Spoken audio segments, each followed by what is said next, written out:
Good evening everyone. My name is Devlina Maiti, a research scholar in the Department of Mathematics IIT Kharagpur, and this is the fifth session, tutorial session for the course Basic Real Analysis, and the course instructor is Professor I.K. Rana. Okay, so let's wait for 2 to 3 minutes.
Okay, let's start this session. So in the last session we have discussed about continuous functions. Okay, so let's do some problems from continuous function first. So the first problem is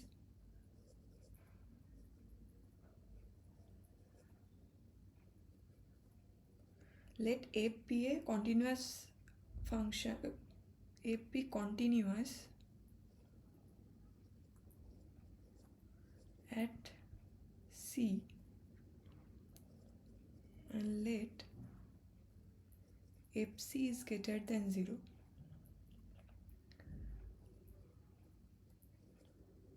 Then show that there exists a neighborhood of c such that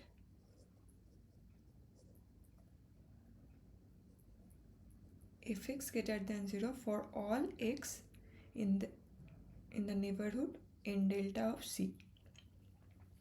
So f is continuous only, suppose continuous only at c, and fc is greater than 0. Then there exists a neighborhood. In that neighborhood fx is greater than 0. Okay, so let's prove this.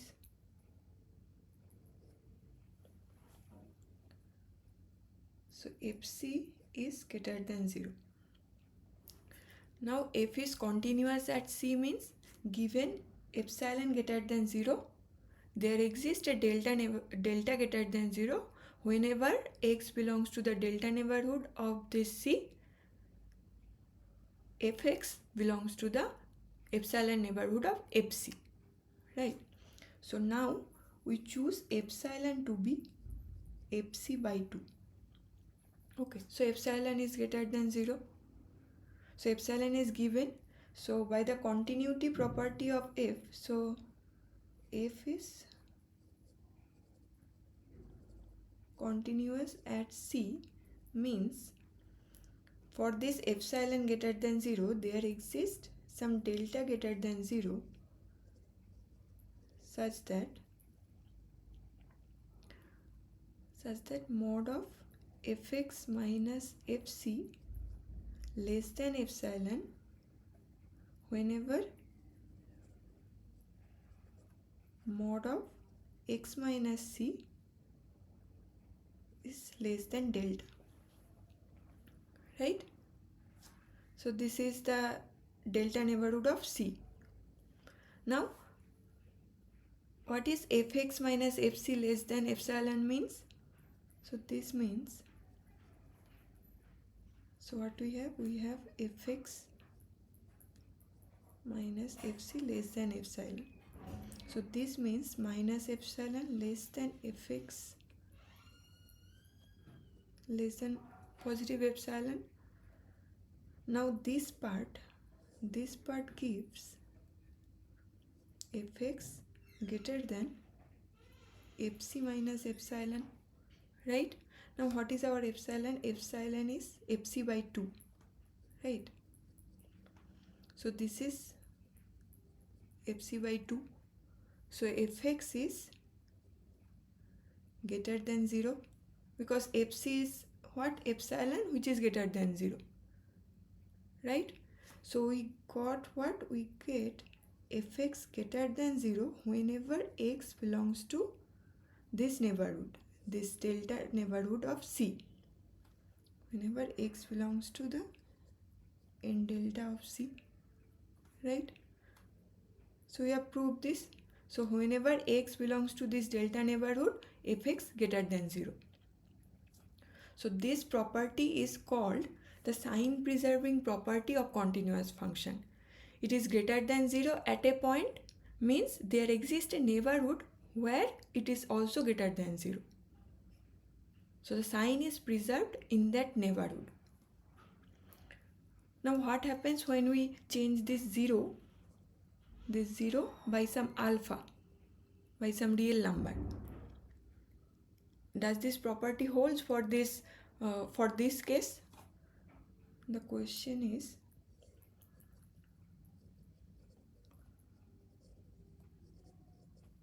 what happens when we change fx greater than 0 by fx greater than some alpha, where alpha belongs to some, alpha is some real number. Okay.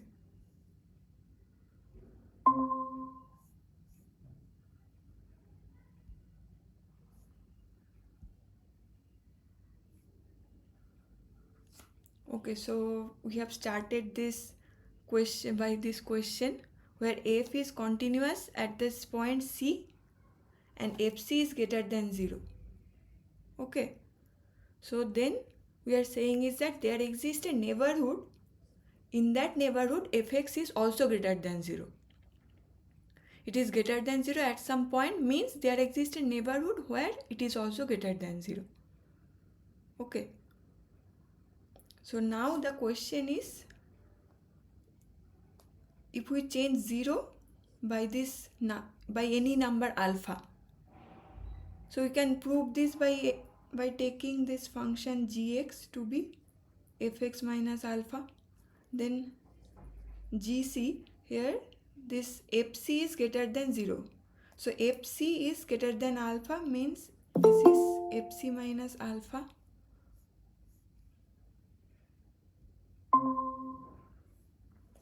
So fc minus alpha is greater than 0.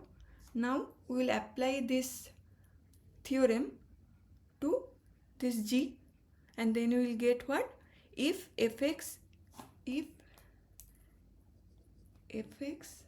is greater than some point, then what? Then we will get, then there exists a neighborhood, sorry, fc at some point C, then there exists a neighborhood of C such that fx is greater than alpha for all x belongs to this neighborhood.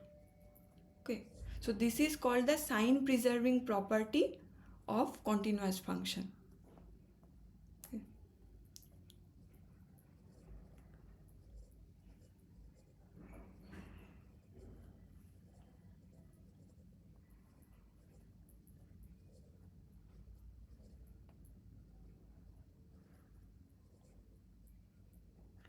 Okay, should I repeat the proof since you have joined late?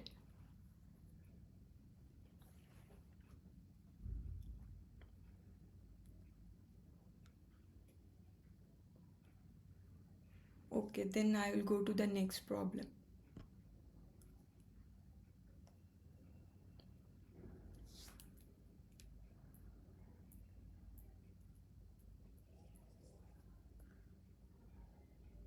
so let f be a continuous function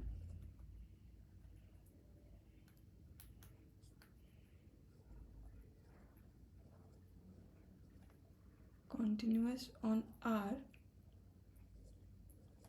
and let S be the set all those x belongs to R such that fx is 0. That is the 0 set of this f, right? Then this set prove that this 0 set S is closed.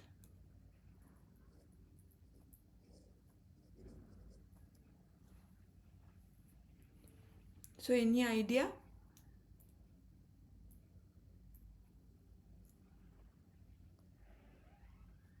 So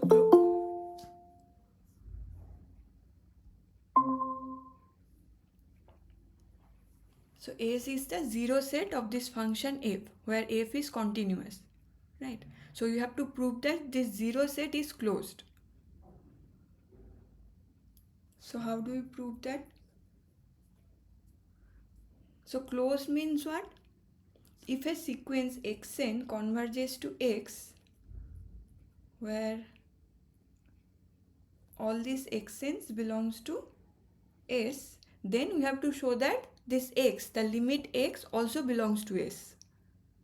Then we can say that S is closed, right? So let xn be a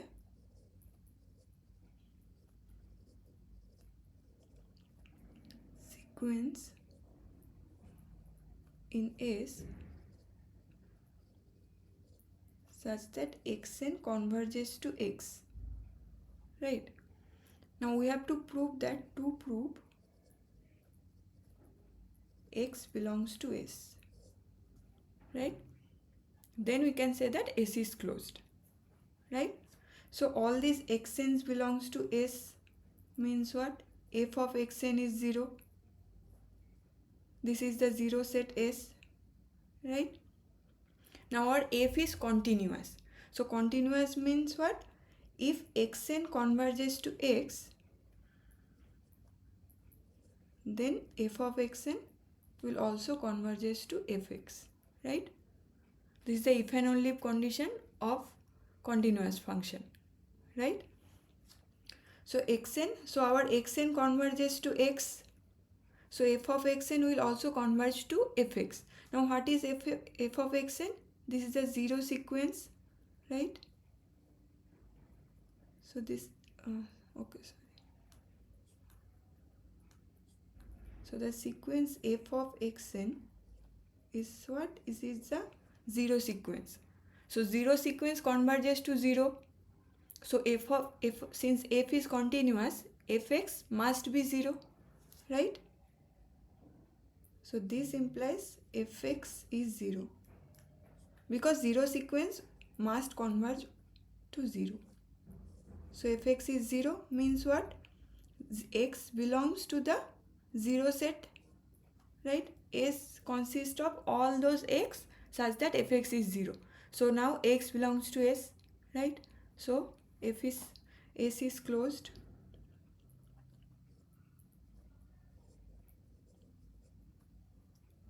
Right? Okay. So now what about this? Now if I change this 0 by some real number, then same thing will happen.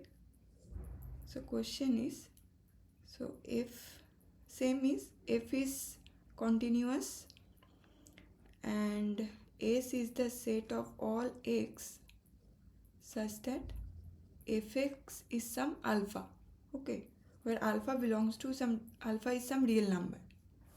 Now this set is also closed. Why? Same thing, in the similar manner, here we have taken gx to be fx minus alpha. In the same, we will take gx to be fx minus alpha, right? So this S is the 0 set of G, right?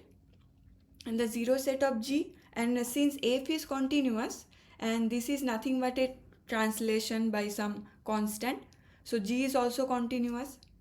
So g is also continuous,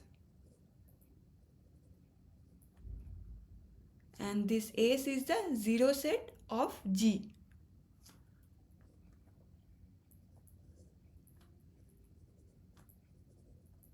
Set of G. So S is closed. So this set S is also closed. Okay. Now exercise is, you can do this. This set X belongs to R such that fx greater than alpha or less than alpha, then this set will be open. You can check it, right? This is an exercise. Okay, now let's recall the definition of uniform continuity. Okay.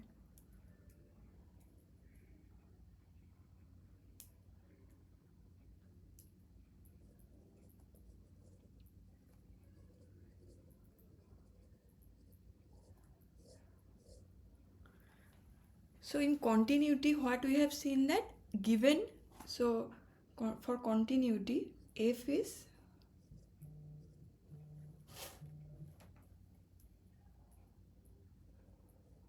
continuous in a set, suppose continuous in A, where A is a subset of R, right?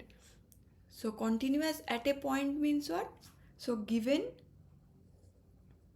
epsilon greater than 0, there exists some delta greater than 0 such that whenever x belongs to the delta neighborhood of x of some c, then fx will belong to the epsilon neighborhood of fc, right? Now if we change the point c by some c1, then this delta will also change. Okay, so this delta depends upon x and this epsilon. Okay, I can give an example to see that. Okay, let's take the function 1 by x.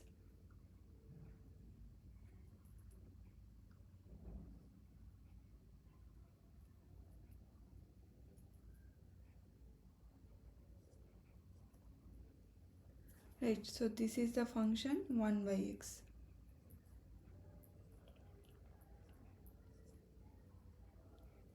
Right, so take this, this is the same function.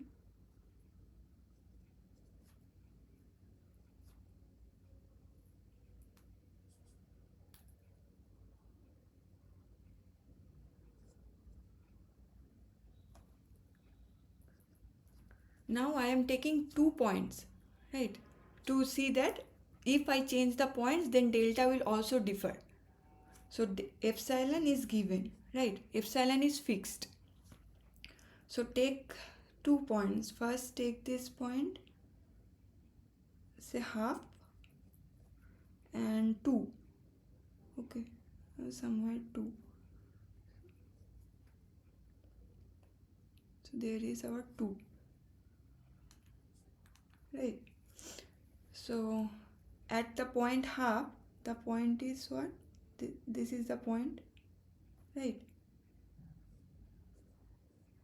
This is what? This is 2, since the function fx is 1 by 2, 1 by x.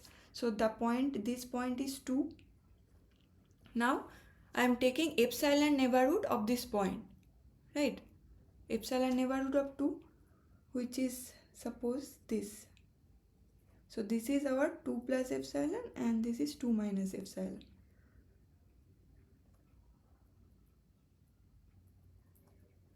Right?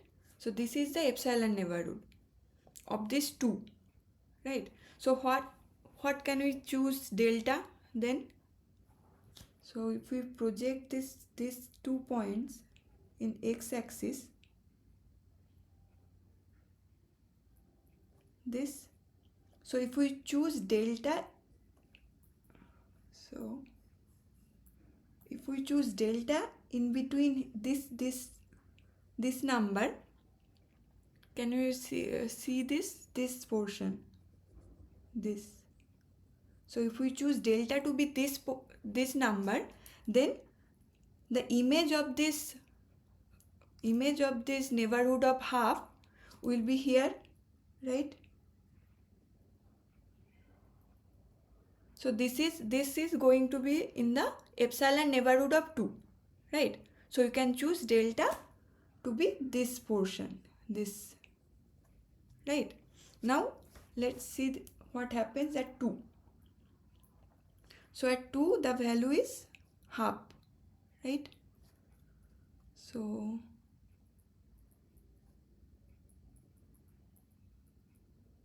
this is half, and this was our epsilon. So epsilon is this portion, so somewhere like this, right? So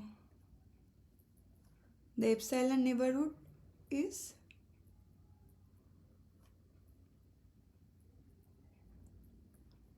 and this is going to be somewhere like this, right? So this is a very weak portion. Okay, 1 second, I have to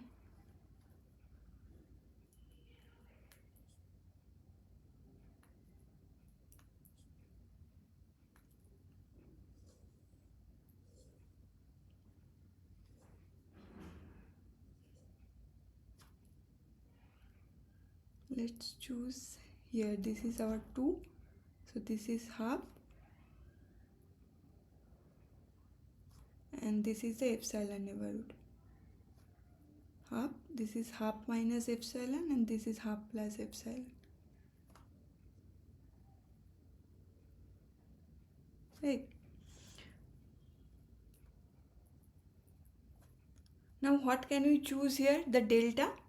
So if I project it this point in the x-axis, this is going to be here, and this portion is going to be here, right? This is 2 minus delta, 2 plus delta. So if I choose delta to be this portion,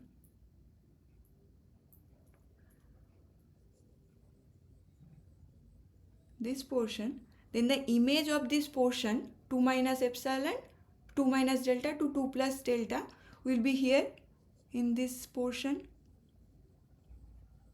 and the image is what? Image is this, means this lies in the neighborhood, half neighborhood, epsilon neighborhood of half, right?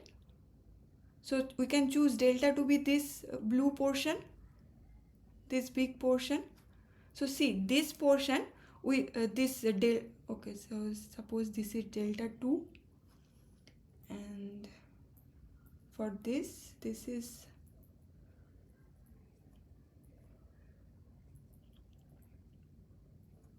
right. So this is our delta 1 neighborhood, and this blue portion is delta 2 neighborhood, right?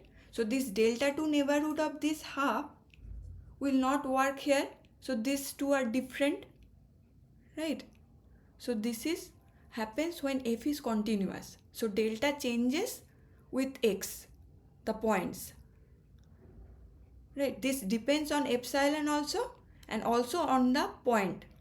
Now for uniform continuity, we have to find a delta which depends only upon epsilon, right? This is the difference between continuity and uniform continuity. Okay, so the definition.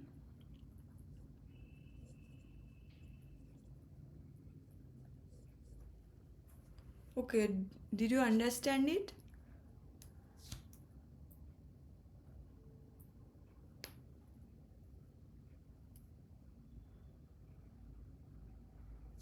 Okay, so I'm going to write the definition.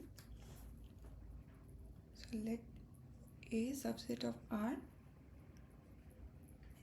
then F is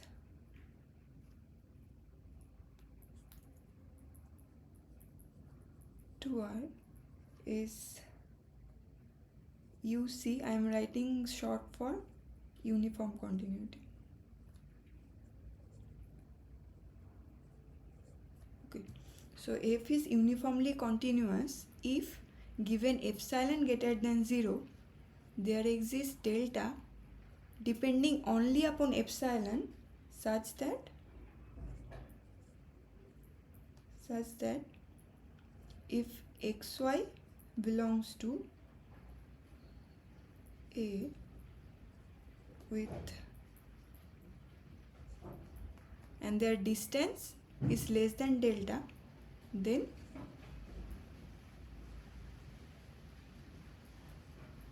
fx minus fy is going to be less than epsilon.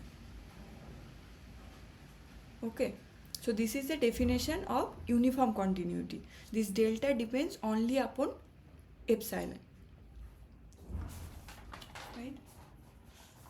Now, in the similar manner, we will give the negation of this definition. This means when a function is not uniformly continuous. Right? So,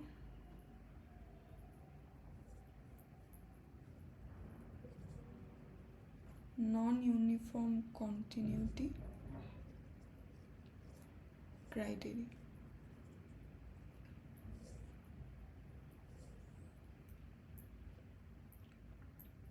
So what is this? So same, A is subset of R, F from A to R. Right? Then the following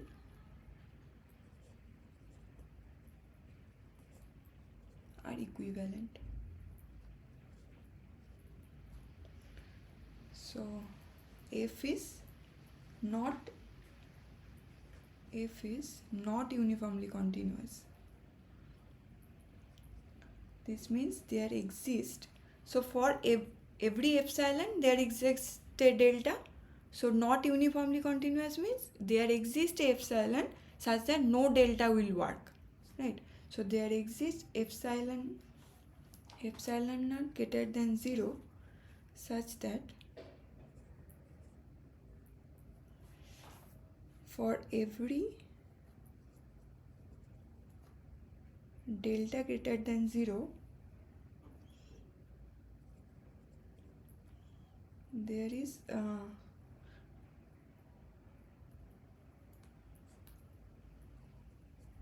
there are always some points. There are points xy. Xy belongs to the delta neighborhood. Xy belongs to A such that x minus y is less than delta, but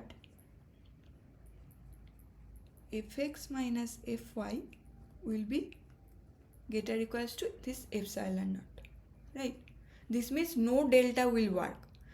Here, whenever mod x minus y is less than delta, then fx minus fy is less than epsilon. So there exists some epsilon greater than 0 such that if we take any delta, for every delta we can find at least 2 points such that this will happen, this x minus y is less than delta, but fx minus fy will be greater than epsilon naught. Right? And if we take delta, this is small number, so if we take delta to be 1 by n, then we can write this in a sequential form. So the sequential form is what? So there exists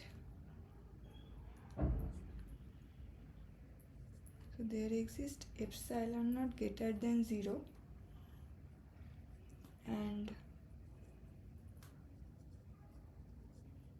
two sequences xn and yn in A such that limit n tends to infinity, xn minus yn is 0. That means mod xn minus yn is less than delta, less than 1 by n or very small. Right? And mod f of xn yn is greater than epsilon naught for all n belongs to this natural number, right? So these are the criteria for non-uniformity, uniform continuous. Okay. Okay, now let's see the example. So we have seen this 1 by x is continuous, but graphically I have tell you that this is not uniformly continuous because this delta depends upon x. Okay, now we'll prove this 1 by x is not uniformly continuous by this criteria. Okay, so our fx is 1 by x. So by 3 we can choose xn to be 1 by n and yn to be 1 by n plus 1, right? Then mod of xn minus yn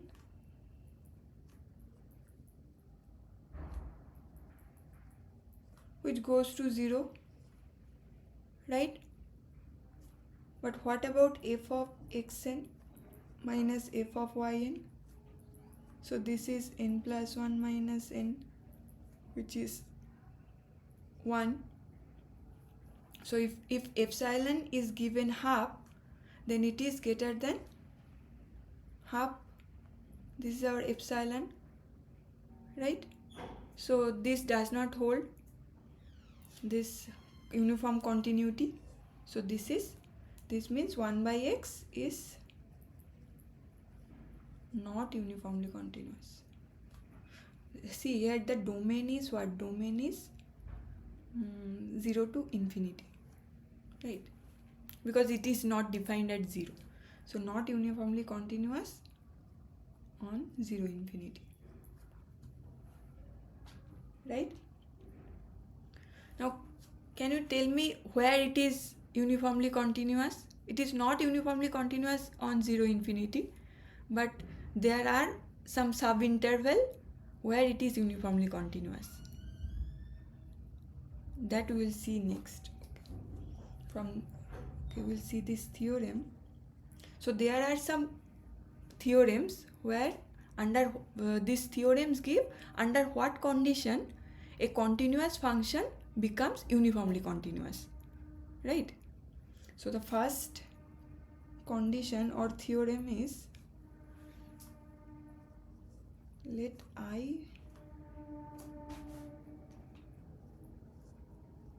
be a closed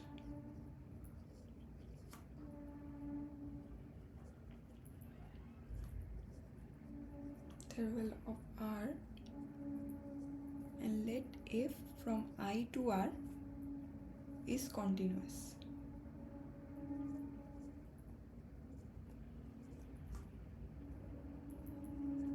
Then f is uniformly continuous on I. If f is continuous on a closed bounded interval, then it is uniformly continuous on that interval, right? So see here, this fx equals to 1 by x is not uniformly continuous on 0 infinity. But if I take the interval, closed interval 1, 2, then it is uniformly continuous on that interval, right? So let's prove this.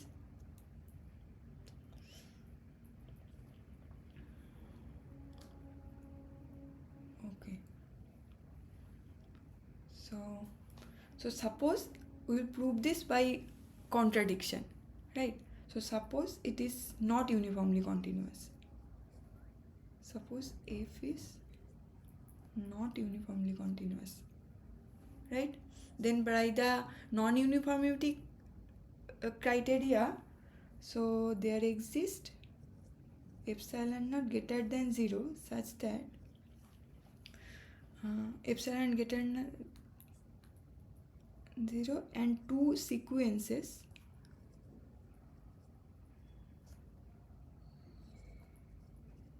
xn and yn in I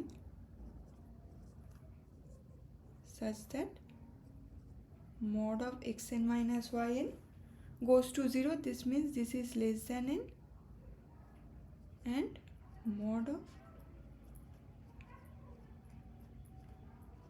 greater than this epsilon n, right? For all n belongs to this natural number, right? This is what we have.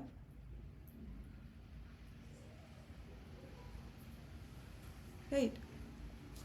So given epsilon, so there exists an epsilon naught and these two sequences such that this whenever this is less than 1 by n, so f of xn minus f of yn is greater or equals to epsilon naught, right?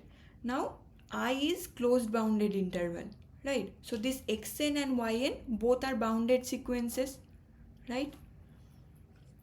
So xn and yn both are bounded sequence. And why not the section where yn is less than 1 by n? Are we taking delta as 1 by n? I didn't understand what. Why? Why did you write here not the section minus yn is less than 1 by n, ma'am? This I have chosen this in this condition. It was what? It was what? Limit n tends to infinity. Xn minus yn is 0, right? So if I choose this is less than 1 by n, then this is also satisfied, right? Because 1 by at n tends to infinity, this right hand side goes to 0, so this is also goes to 0. This I have chosen, right? You can choose Okay. 1 by n square, 1 by n plus 1, anything, but that sequence must go to 0 when n goes to infinity, right? Means this condition must hold, this condition, right? The distance between this point goes to 0. This is the main thing. Okay, so I have chosen this point to be 1 by n, delta. Okay, so now our x and y and both are bounded sequence, right? Now what the Bolzano-Weierstrass theorem says, every bounded sequence of R has a convergent subsequence, right? So by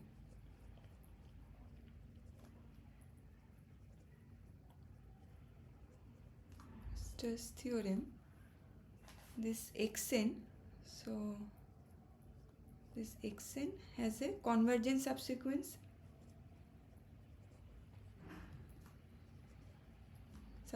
say xnk, right?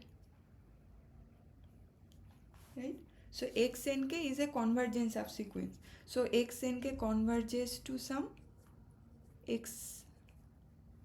Okay, this is a convergent subsequence, so let this converges to x, right?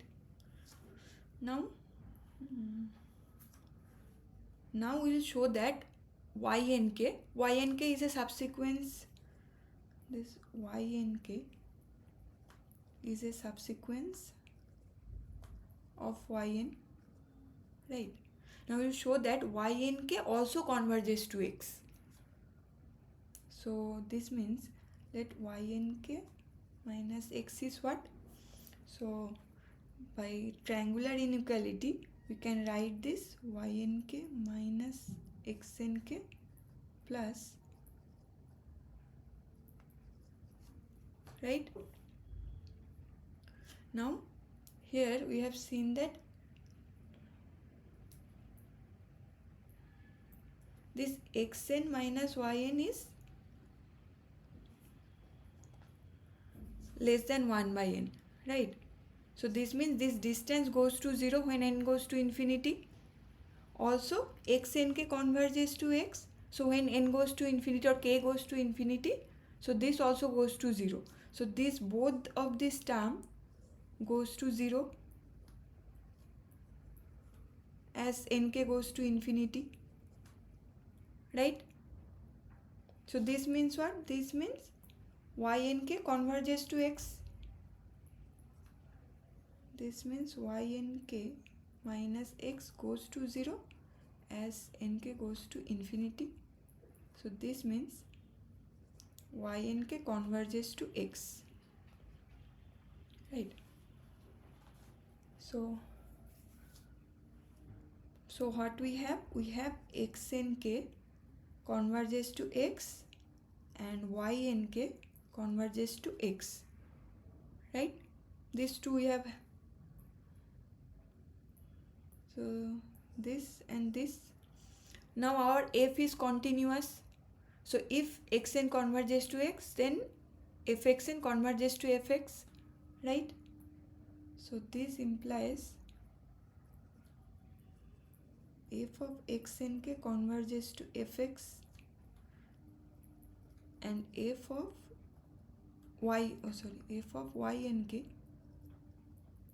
converges to fx, since f is continuous, right?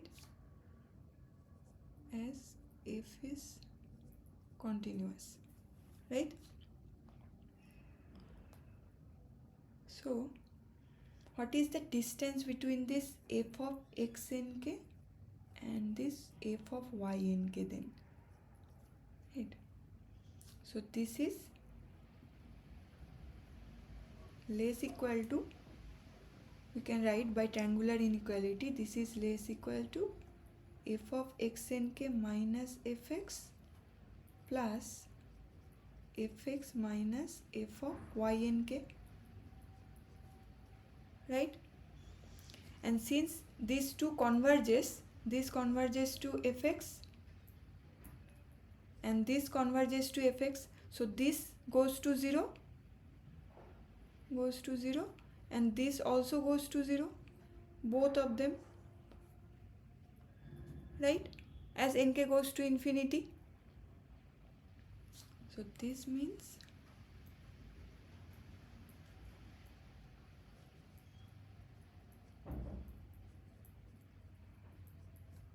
goes to 0 as nk goes to infinity. This means the distance between these two is very small, this goes to 0. But this is a contradiction, because what we have whenever xn minus yn is less than 1 by n, f of xn minus f of yn, this we have, this is greater than some epsilon naught. This means this cannot go to 0. This is always greater than some positive number, right? So this is our contradiction. So this is contradiction, right? As mod of xn minus yn is greater than some positive number. And here this xnk and ynk are what? They are subsequents of xn and yn. So they must also satisfy this equation, this condition, right? So this is a contradiction. So this implies our assumption that f is not uniformly continuous is false. So f is uniformly continuous, right? So if f is continuous in any closed bounded interval, then f is uniformly continuous on that interval, right? So this is one criteria, and there are some other criteria. So the next is, if f is a Lipschitz function, then it is also uniformly continuous, right? So what is Lipschitz function?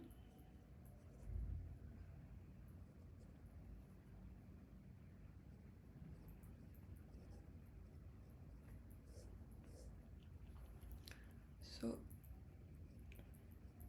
f is a function from a to r. So if there exists some positive, a constant, there exists a constant k greater than 0, such that this is satisfies fx minus fy less equals to k into mod of x minus fy for all xy belongs to this a. Then we say that f is said to be Lipschitz function.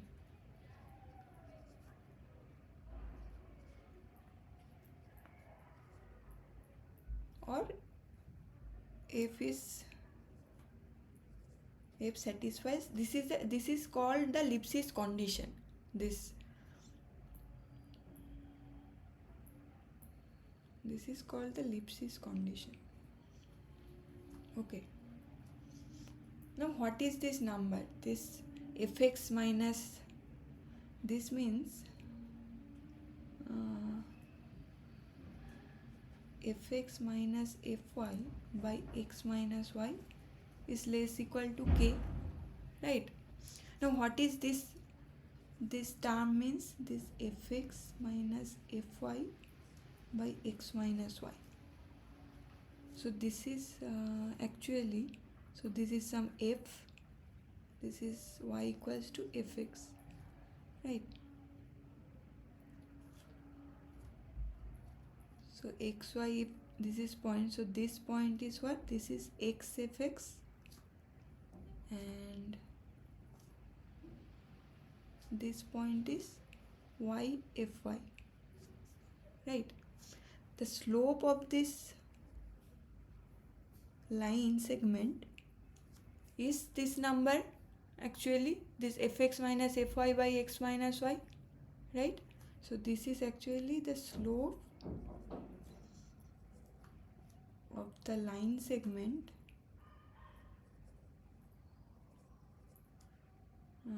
joining x fx and y fy, right? So Lipschitz continuous means the slopes of all the line segments is bounded by some constant, right? So this means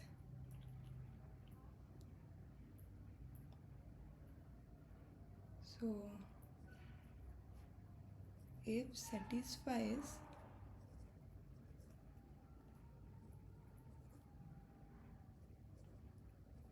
Lipschitz condition if and only if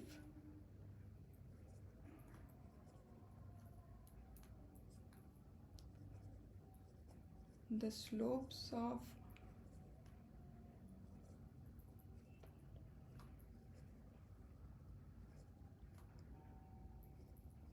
all the line segment joining any 2 points on the graph y equals to fx over that interval I are bounded by some k, right? So Lipschitz means this condition is satisfied, right? Now if a function is Lipschitz continuous, then it is uniformly continuous, right? So the theorem 2 says if f is Lipschitz function, is short for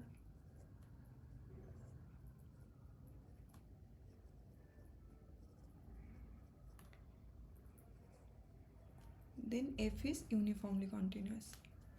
This simple proof, right? So Lipschitz continuous means, so f is uniformly continuous, that we have to show. So first choose some epsilon greater than 0, right? So we have to find delta, so we have to take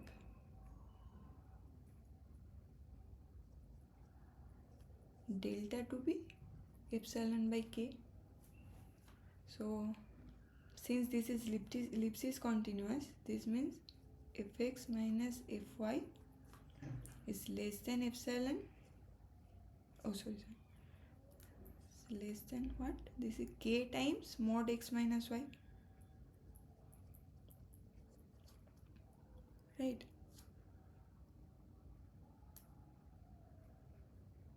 So if mod x minus y is less than delta, then fx minus fy less equals to k mod x minus y, which is less than delta. So k delta, which is nothing but k epsilon by k, which is epsilon. So mod fx minus fy, sorry, this where this xy belongs to a, right? So whenever x minus y is less than delta, we have found mod of fx minus fy less than epsilon. So this means f is uniformly continuous, right? So any Lipschitz function is uniformly continuous. Okay, let's see some examples.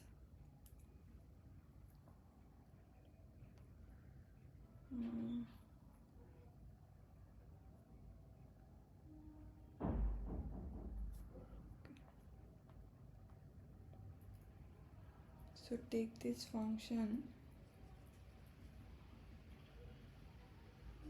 So fx is 1 by x in this interval a2, closed a and open 2, where a is small, a is greater than 0, but a is very small number, right?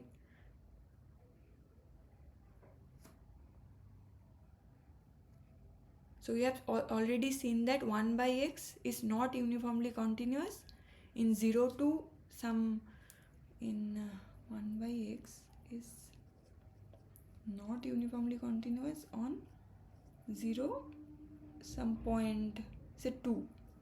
So in this interval it is not uniformly continuous, right?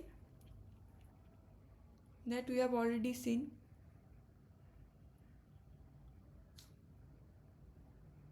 So we'll see that this, in this interval a2, this is uniformly continuous on, right?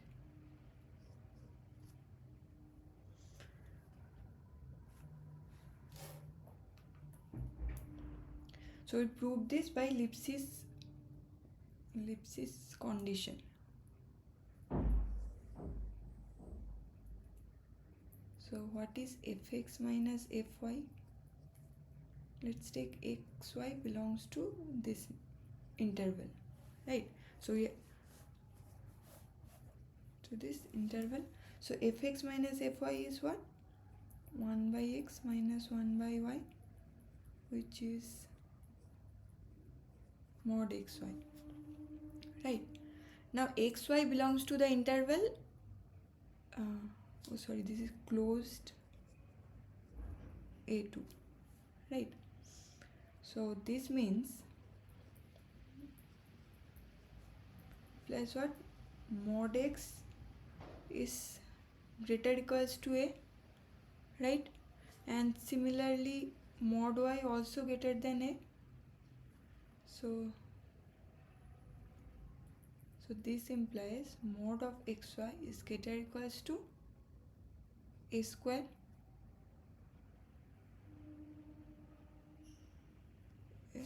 Is this right?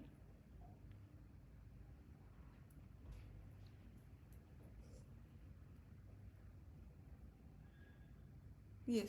So this is okay. So mod xy is greater equals to a square, right? So from here,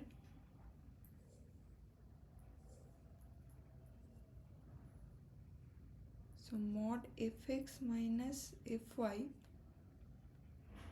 which was equal to this, so this is then less equal to 1 by a square times mod x minus y, right? Now 1 by a square is a constant which is greater than 0. So this is, so f is Lipschitz continuous,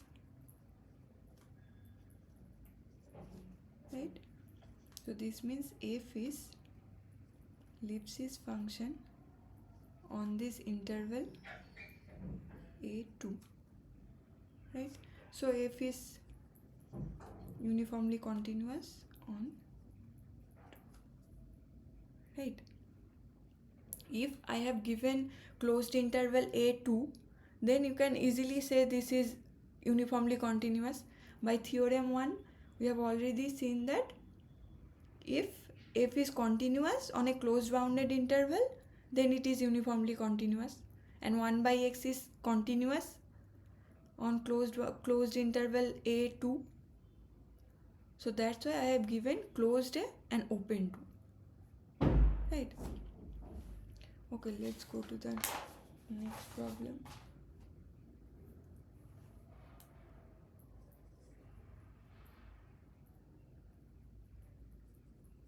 So fx is root x, where x belongs to 0 infinity, right? Then f is uniformly continuous on 0 infinity. Till now we have considered only bounded interval, right? Now this is an infinite unbounded interval. So we have to show that f is uniformly continuous on 0 infinity, right? So this is our 0 and this is infinity. So first take this interval 0 to 1. Okay. So we'll divide this whole interval 0 to infinity from 0 to 1 and 1 to infinity. Okay. And j to be 1 to infinity. Right. Now root x is a continuous function, right? So f is continuous on 0 infinity, right? So this means f is continuous on this 0 1, this I. So continuous on a closed bounded interval means it is uniformly continuous on that interval. So f is uniformly continuous on I, right? So in this portion it is uniformly continuous. Now you have to show that it is uniformly continuous in 1 to infinity, right? This is by theorem 1. Okay, I think it was theorem 1, right? Yes, this is theorem 1. Now we have to show that f is uniformly continuous on 1 to infinity, and that we will show by Lipschitz continuity. So now let's take xy belongs to this interval 1 to infinity, right? So now fx minus fy is what? This is root x minus root y. Now we can write it by x minus y. We have multiplied numerator and denominator by root x plus root y, right? So this we have got. Now xy belongs to 1 to infinity means root x and root y both are greater equals to 1, right? So this is greater equals to 1 and root y also greater equals to 1. So this implies root x plus root y greater equals to 2, and which implies 1 by root x plus root y is bounded by half, right? So from this line what we got? We get fx minus fy, which is mod x minus y by root x plus root y, is less equals to half times mod of x minus y, right? So this means f is Lipschitz continuous, where this constant is 2, right? So this means f is Lipschitz continuous on 1 to infinity, that is J. So f is uniformly continuous on J. So we have proved that f is continuous on 0 to 1 and it is also uniformly continuous on 1 to infinity. So f is uniformly continuous on the whole interval 0 to infinity, right? So this proves f is uniformly continuous on I union j, which is nothing but 0 to infinity, right? So this is a proof. Now I will give another condition for uniform continuity. Okay, so this will be theorem 3. So first we have seen that if it is closed bounded interval, if it is continuous on a closed bounded interval, then it is uniformly continuous. Then if it is a ellipsis function, then it is uniformly continuous.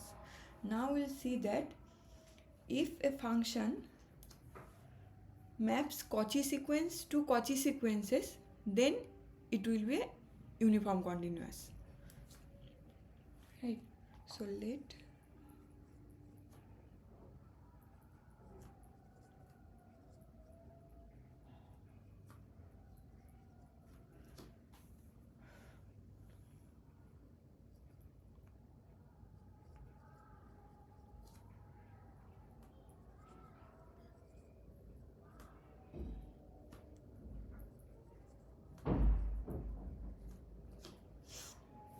f is uniformly continuous if and only for each Cauchy sequence xn in D, the sequence f of xn is Cauchy in R, right? This means if f sends Cauchy sequences to Cauchy sequences, then f is uniformly continuous, right? I'm not proving it. You can check any book for this. First you try to prove this, and then if you are stuck, then get help from any book. Okay, so we'll use this theorem to prove some examples. Okay,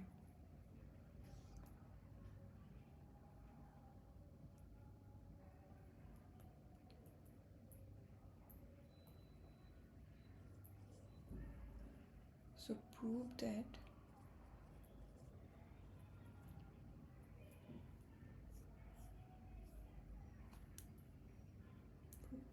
fx equals to sine 1 by x, where x belongs to 0, 1,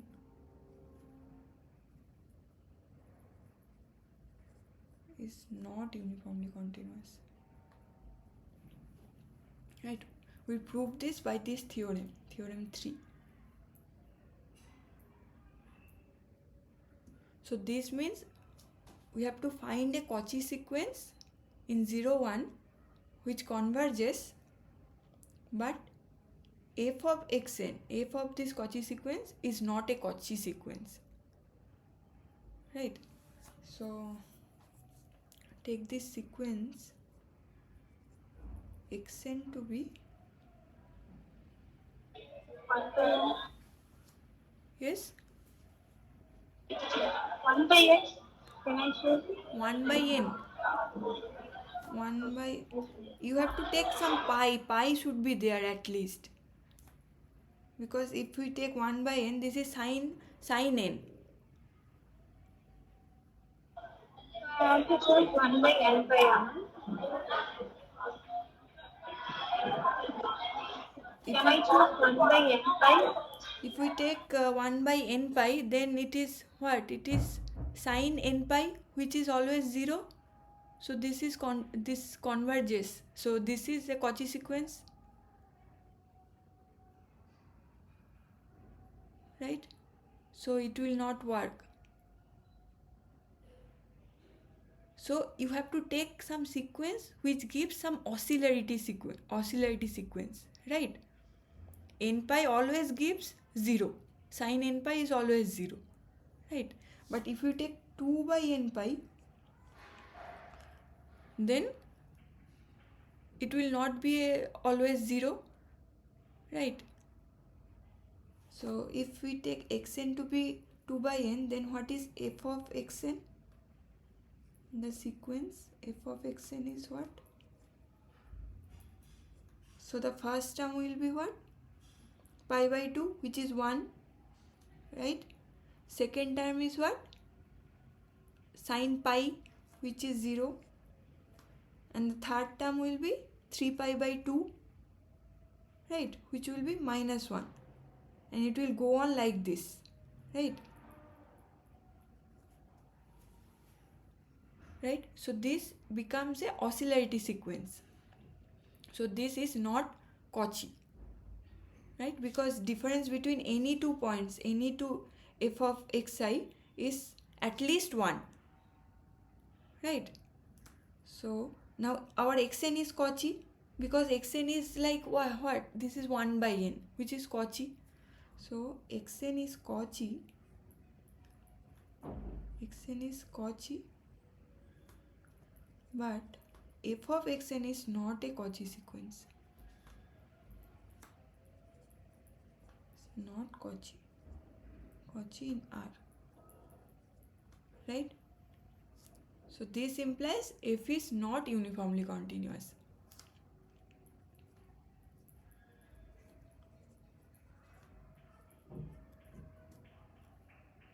Right? Okay.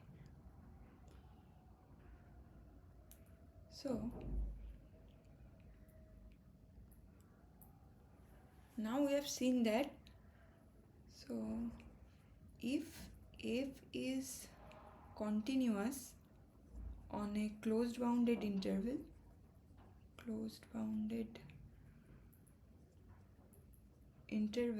say AB, then what we get? We get f is, oh sorry, this is closed bounded, right? Then f is uniformly continuous on this closed bounded interval, right? Now if we take f is continuous on an open bounded interval say AB, right? Now under what condition this will imply f is uniformly continuous on AB? So can we give an under what condition this continuous function on an open interval becomes uniformly continuous, right? So this condition is if f can be defined on the endpoints, here if f can be defined at a and b, and if the limit exists finitely, then we can say f is uniformly continuous. So open intervals means f is not defined at a and b, right? So if we can define it at a and b, and if the what we are defining is finite, then f will be uniformly continuous on AB, right? So this is our next theorem. So it will be theorem 4, and this is called the continuous extension theorem.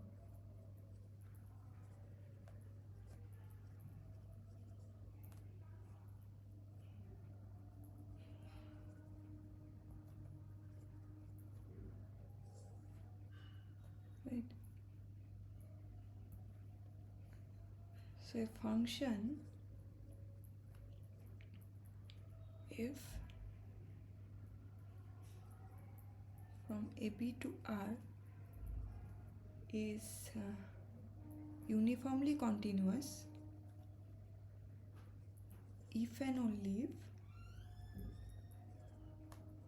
it can be defined at the endpoints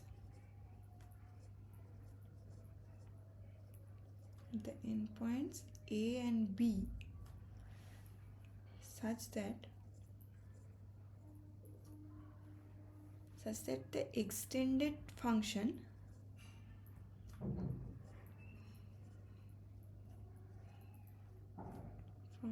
is continuous on closed AB. Right. So this theorem is actually similar. Equivalent condition is F is uniformly continuous on AB if and only if F is continuous on AB and limit x goes to A plus fx and x goes to B minus fx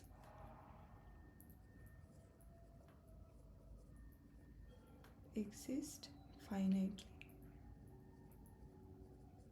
Right. A plus means because we have defined f, this is AB, so we are going to A from this side, so that's why it is plus A plus AB, and since we are going to B from this side, so this is why B minus. Right. So it is uniformly continuous if we can define this f on the endpoints and both these are finite. Right. So we'll see an example of this.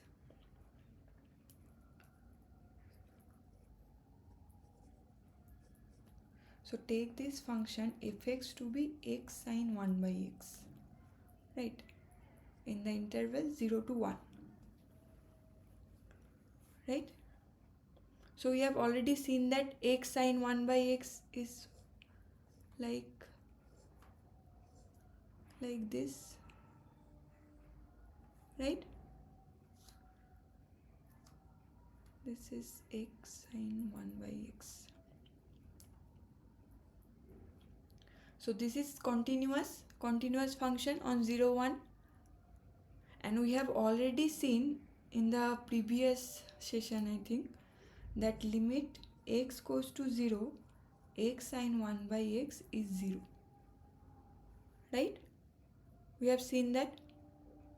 So we and at 1 it is already defined, it is continuous. So at when x goes to 1, sine 1 by x is what? Sine 1, which is already defined. And when x goes to 0, the limit is 0. We have already proved that in the previous sessions. So this limit exists finitely, and limit x goes to 1, x sine 1 by x is sine 1, which is also finite. So this implies this function, if we define x to be, this is x sine 1 by x when x belongs to open 0 1, and 0 when x equals to 0, right. So this function, this is the extended function, right. So if this is not the same function, so write this as capital F. So the extended function, that is we have extended it to the endpoints. Okay, so I have not written sine 1 when x equals to 1, right. So the extended function is what? Extended function is continuous.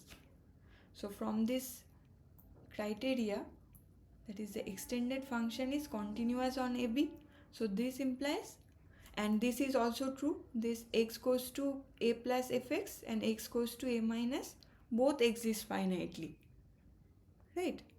So this implies f is uniformly continuous. What do you mean by extended function? What do I mean by? extended function. Extended function means f is here, our f was defined on AB, right? F is a function from open AB to R, right? So extended function means we have extended it open interval to closed interval. So f is not defined at the endpoints A and B.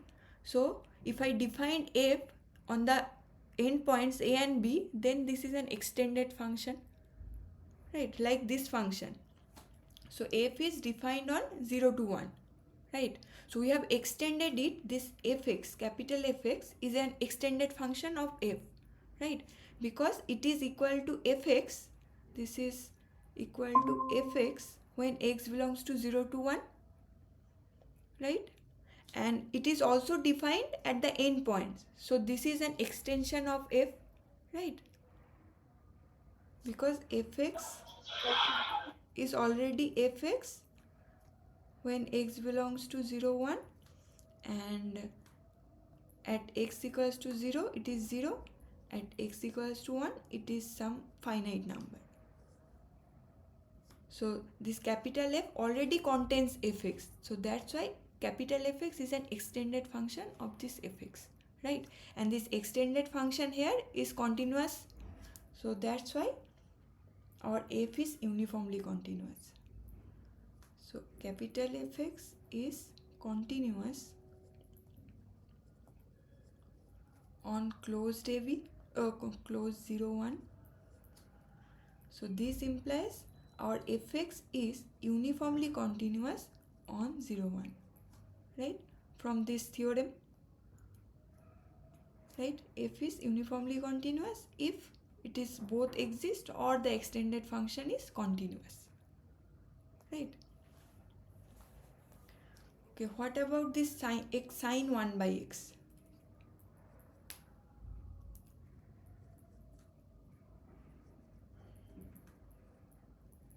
Sine 1 by x.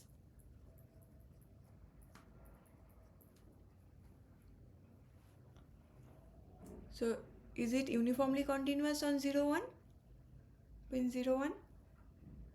By this criteria, we have already seen that this is not uniformly continuous by this theorem, this theorem 3, that it does not send Cauchy sequences to Cauchy sequences, right? But can it be extended to a continuous function?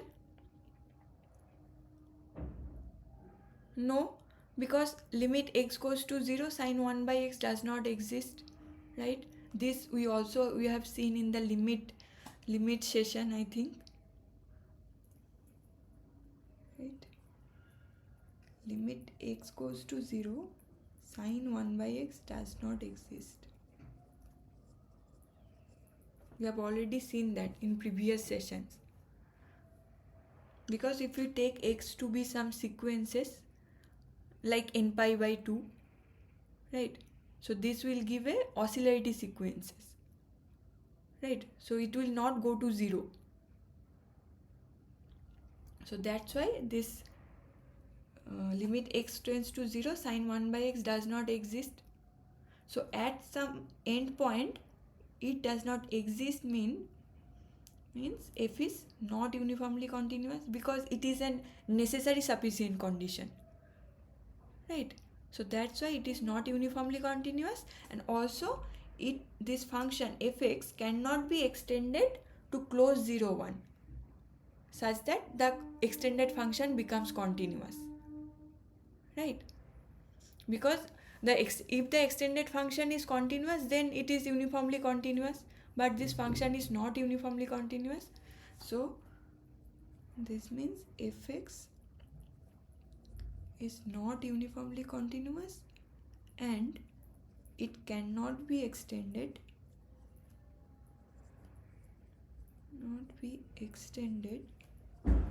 to close 0 1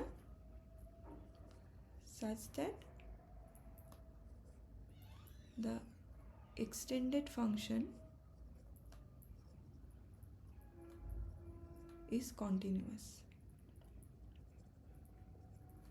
We can extend it, right? Like if we take this extension fx to be sine 1 by x when x belongs to open 0 1, and I am defining when x equals to 0, I am defining it to be 1, right?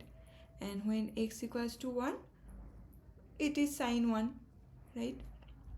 But this extended function fx is not continuous, because continuity means what? Continuity means limit x goes to c, fx has to be fc, right? This is means by so this is the condition for continuous function f, right? So when x goes to c, fx has to be fc. Now limit x goes to 0, sine 1 by x is not equals to sine 1 by 0, because this is undefined, right? Sine 1 by 0, which we have defined by at x equals to 0, this we have defined it to be 1, right?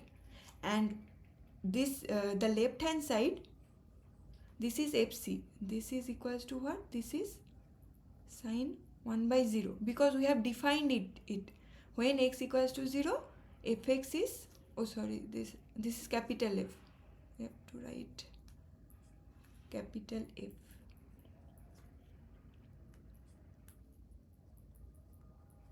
right? So when x goes to 0, capital Fx is what? This is limit x tends to 0, sine 1 by x, which does not exist, and we have already defined it by when x is equals to 0, we have defined f0 to be 1. So we are telling that which does not exist is equal to 1. So this is not true. So that's why the extended function is not continuous, right? If we define x equals to 0 by any number, then also the same thing happens, because this limit does not exist, so it cannot match with any number, right? Okay, so let's go to the next problem.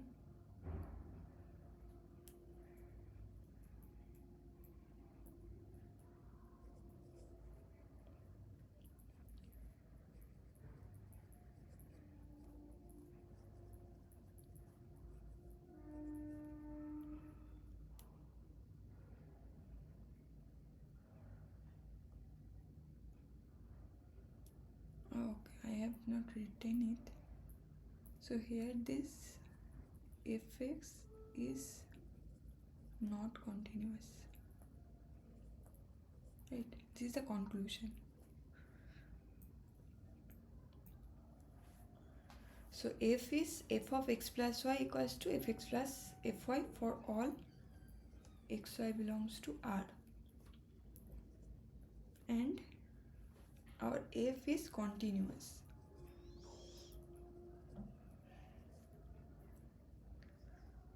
Okay, it is continuous at a point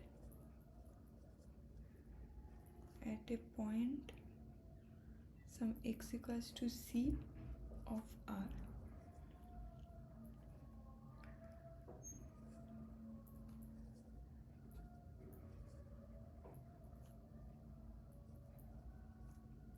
F is uniformly continuous on R.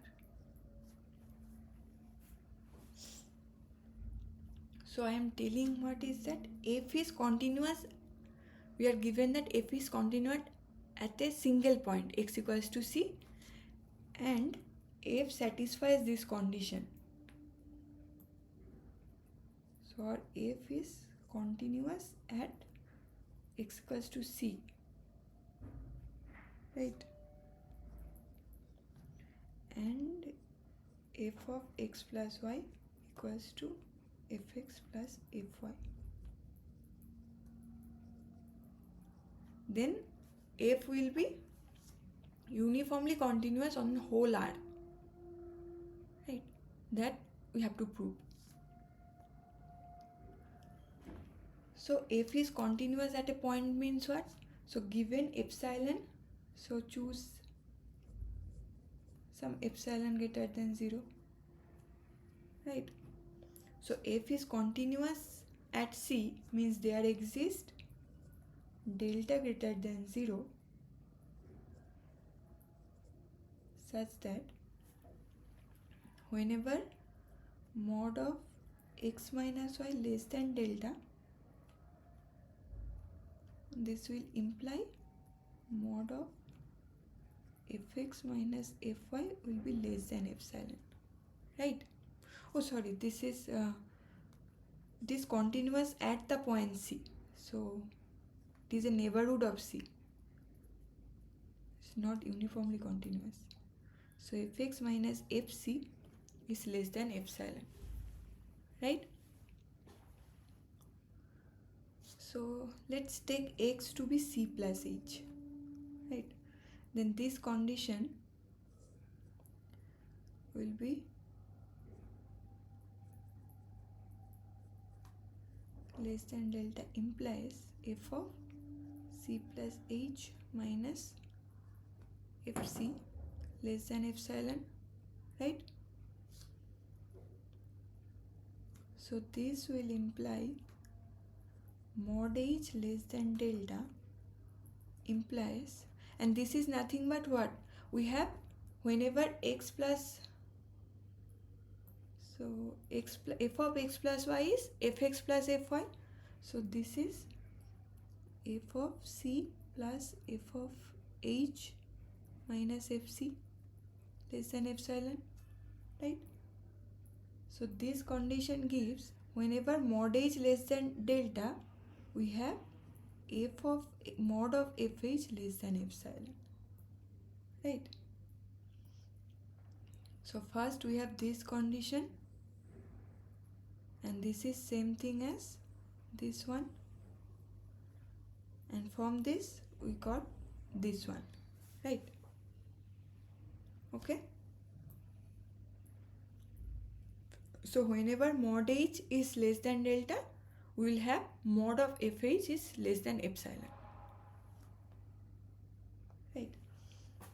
So we have to prove that f is uniformly continuous or not, right? So first we have to take 2 points from R, and whenever we have to find a delta such that whenever x1 minus x1 x2 is less than delta, f of x1 minus f of x2 is less than epsilon, that we have to prove, right? So first take 2 points x1 x2 belongs to R, right? Epsilon is already given, this is epsilon which is already given, right? So we choose delta to be this delta, right? This delta comes from f is continuous at C, then the delta exists, this delta we are choosing this delta, so such that, so let mod of x1 minus x2 is less than delta, okay? So this delta and this delta is same, right? So now from this condition, okay, I'm say this is 1, so from 1 what we have, from 1, if mod of something is less than delta, then mod of f of that will be less than epsilon, right? Okay, so till now we have this one, right? Now let's see the condition again. So we have f of x plus y equals to fx plus fy. Okay, first just name it. So this is 2, right? And from the condition, if I take, if x and y both are 0, then this will imply f of 0 equals to f of 0 plus f of 0, right? So this is 2 f of 0. This implies what? f of 0 equals to 0, right? Also, we can write this as f of 0 to be fx plus minus x, because this will both will cancel out and this will give 0. So this is going to be 0. Now what we have, we will also again we will use this condition. So f of x plus y is what? Fx plus fy. So this is equal to fx plus f of minus x, which is 0, right? So this gives what? F of minus x equals to minus of fx, right?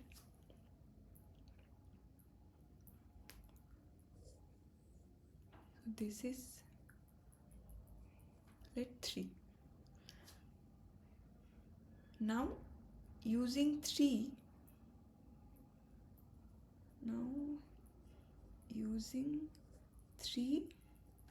in 2, we get what? We have x1 minus x2 less than delta gives f of x1 minus x2 less than epsilon, right? This was our 2. Now we'll use 3 in 2. So this is what? So we have, by our condition, f of x plus y is what? F of x1 plus f of x2, which is minus x2, right? This is less than epsilon, right? Now from 3 we have f of minus x2 is nothing but minus of f of x2, right? Which is less than epsilon. So we seen that given a epsilon greater than 0, we have found a delta greater than 0 such that whenever mod of x1 minus x2 is less than delta, mod of fx1 minus fx2 is less than epsilon.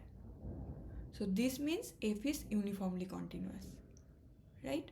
Because x1 x2 was arbitrary points from R.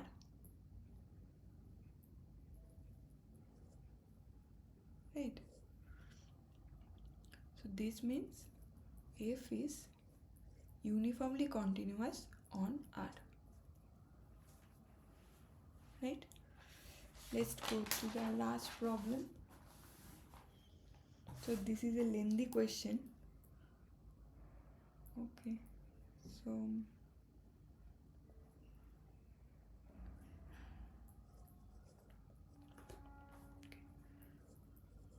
a function f defined on close 0 to infinity to R is continuous on 0 infinity and limit x goes to infinity fx is defined to be 0, right? Then prove that f is uniformly continuous on 0 infinity. So till now we have worked with bounded interval, right? Okay, in one question we have considered infinite interval, I think.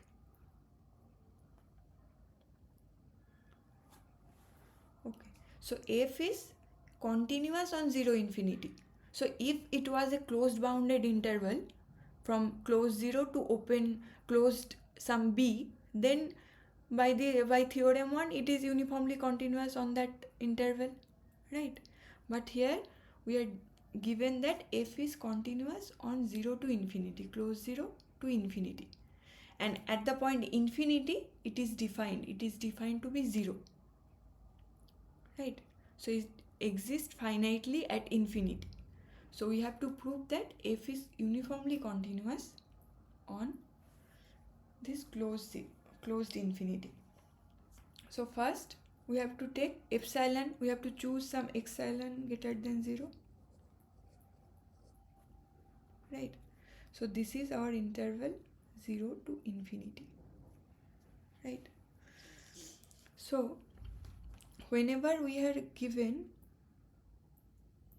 that limit x goes to c, fx is some alpha, this means what? This means given epsilon greater than 0, there exists some delta greater than 0 such that whenever x minus c is less than delta, mod of fx minus alpha is less than epsilon, right? This is the definition, epsilon delta definition of limit, right? But what happens when x goes to infinity? The point is infinity, right? So what does it mean? Limit x goes to infinity, fx equals to some alpha, right? This definition is different. So this means, see here, this neighborhood, the delta neighborhood of this point c, right? We are taking the point c and a neighborhood of c, right? But here our point is infinity. So a neighborhood of infinity, how does it look like, right?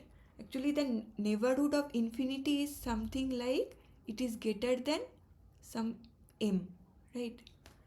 All those x such that x greater equals to m, where m is a very big number, right? This is a neighborhood, this is a neighborhood of infinity, right?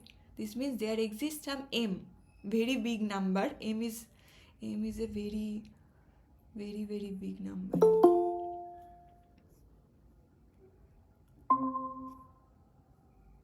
right? So this is called a neighborhood of infinity in real line, right? So this means whenever x goes to limit x tends to infinity, fx equals to alpha, means there exists some m is a very large number such that mod of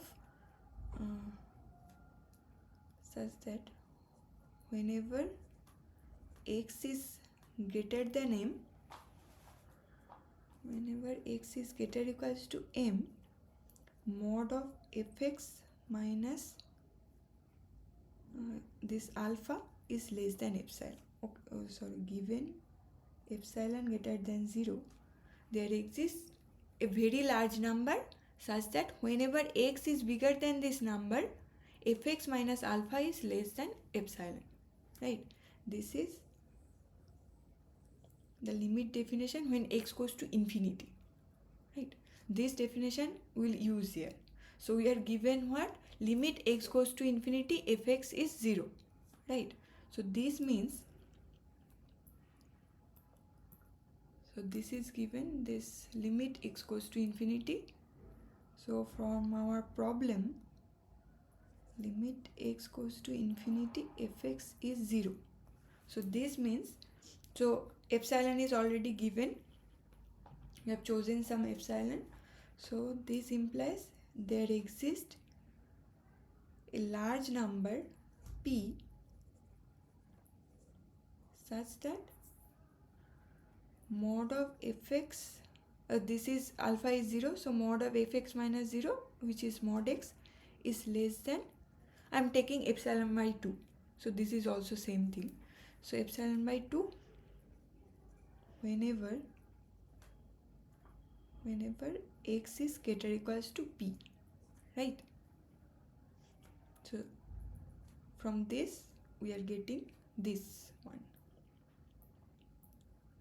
right? So this I am numbering it by 1, we'll use it later, okay? So from this definition we get this one. Now also our f was continuous on 0 infinity, right? So we have found a number p here, something somewhere bigger. Whenever x is greater than p, we have this condition 1, mod of fx is less than epsilon, right? So in 0 to p, f is continuous, so it is also uniformly continuous on the closed interval 0p, right, from theorem 1.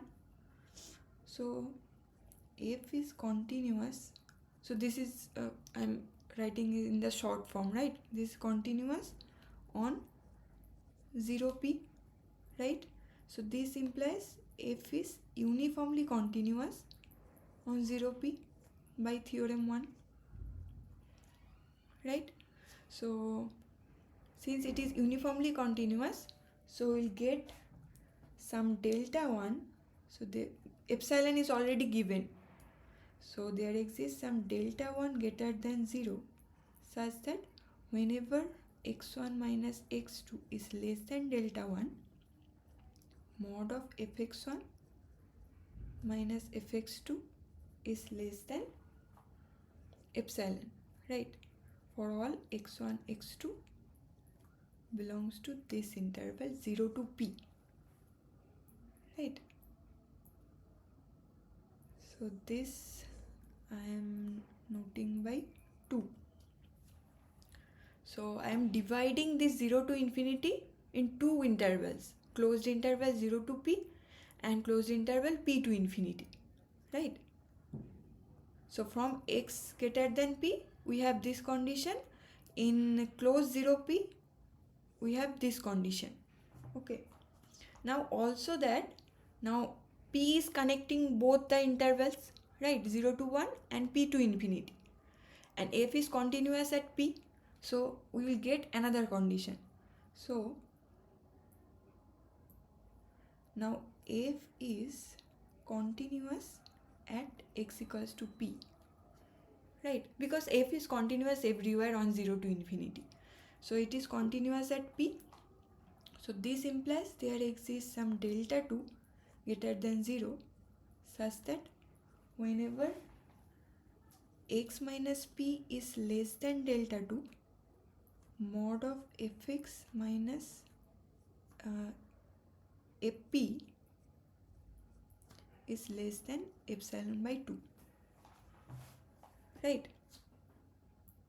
I am taking epsilon and epsilon by 2 sometimes because we'll use this later, you'll understand it later, okay? So this is the third condition, right? So we have a condition, first condition in p to infinity, right? And the second condition, what? Second condition is on close 0 to p, close 0 to p. And the third condition is on p, because we have to connect both, right? So now our main goal is what? Main goal is we have to prove f to be uniformly continuous, right? So first we have to take 2 points from R from 0 to infinity, right? So take, now we'll prove that. So take AB belongs to the close 0 infinity, right? So our epsilon is already given, so we have to find a delta, right? Delta such that whenever mod of a minus b is less than delta, mod of fa minus fb is less than epsilon, right? So take, so delta will be our minimum of this two delta, this delta 1 and delta 2, right? This was delta 1, delta 2, and this is delta 1, right? Now we prove that, and okay, first take this delta and then choose, then let AB belongs to R such that mod of a minus b is less than this delta, okay? Now we'll prove that fa minus fb is less than epsilon, right? So now there are three possibility for this, for the possibility of this location of this a and b, right? So AB belongs to 0 to infinity, right? 0 to infinity. Now the location of AB will be different, right? In some cases AB, there will be three possibility, right? First case will be A and B both belongs to this closed A and P, closed 0P, right? In the second possibility is what?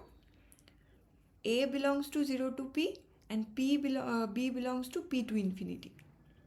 And the third possibility is AB both belongs to P to infinity, right? In all the three cases, we have to prove that Fa minus Fb is less than epsilon, right? So first case, so case 1 is what? AB belongs to closed 0P, right? Now what is Fa minus Fb? See, in closed 0 to P, F is already uniformly continuous, right? So from 2 it is already less than epsilon. Less than epsilon from 2 as mod A minus B is less than delta, which is less than delta 1 because delta is the minimum of these two, right? So this is done when AB belongs to closed 0 to P, right? Now second case is case 2. A belongs to closed 0P and B belongs to P to infinity, right? So in this case we have to prove Fa minus Fb is less than epsilon. So what is Fa minus Fb? So in this case our this is 0 P and this is infinity, so A is here and B is here, right? Now Fa minus Fb is less equals to, by the triangular inequality we'll break it down to P, Fp plus Fp minus Fb, right? Now A minus B is less than delta, right? Mod of A minus B here, mod of A minus B is what? It is nothing but B minus A because B is greater than A, right? B belongs to P to infinity. So B minus A is less than delta.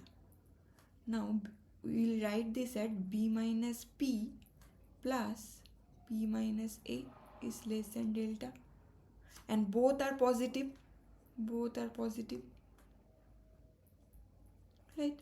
So this implies P minus B is less than delta and P minus A is also less than delta, right? Now we'll use this as from 3. So since F is continuous at P, so what we have? We have mod of x minus, whenever mod of x minus P is less than delta 2, mod of fx minus fp is less than epsilon by 2, right? So here we have B minus P is less than delta. This delta means this is less than epsilon 2. This was less than epsilon 2. So mod of B minus P is less than delta 2 and mod of P minus A is also less than 2 because delta is less than delta 2. So this implies by 3, it was 3, right? By 3, Fb minus Fp is less than epsilon by 2 and Fa minus Fp is also less than epsilon by 2. So from this one, from this line, what we have? We'll have Fa minus Fb. Fa minus Fb is less than epsilon by 2 plus epsilon by 2 equals to epsilon, right? So this is also true for this case. Now one case is remaining. So case 3 is what? Case 3 is when A, B both belongs to P to infinity, right? So this means both belongs to P to infinity. So from 1, what we have seen that whenever x is greater equals to p, mod of fx is less than epsilon, right? So in case 2, fa minus fb is by so this is less equals to fa plus fb, mod fa plus mod fb, and ab both are greater than p. Some ab is ordering is different maybe. So ab both is greater than p, so by 1, so this is less than epsilon by 2, and this is also less than epsilon by 2 by 1, right? So this is our 1. Whenever x greater equals to p, mod of fx is less than epsilon. So this is equals to epsilon. So we have seen that whenever AB, so this concludes only these 3 cases are possible, right? So this implies whenever AB belongs to 0 to infinity, we have FA minus FB is less than epsilon. AB less and A minus B is less than delta. We have this one, right?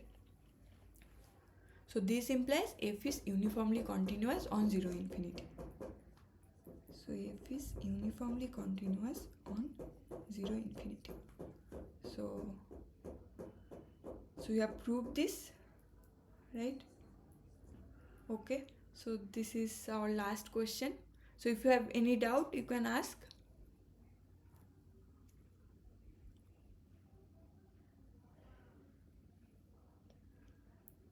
Okay, so in this session, what we have done is that we have defined uniform continuity and some criteria, some conditions when a continuous function becomes uniformly continuous, right? So the first condition was what? If f is continuous on a closed bounded interval, then it is uniformly continuous. Second was what? If it is Lipschitz continuous, Lipschitz function, then it is uniformly continuous. Third one was if f sends Cauchy sequences to Cauchy sequences, then it will be uniformly continuous. But here see that this D has to be bounded, the domain, right? And the last thing was that if f is continuous on a open interval and it is defined on the endpoints finitely, then we can extend this function and the function will be uniformly continuous, right? So okay, so then I will end it here. This is fine, right? Okay, then we will meet in the next session, right? Okay, then good night. Okay.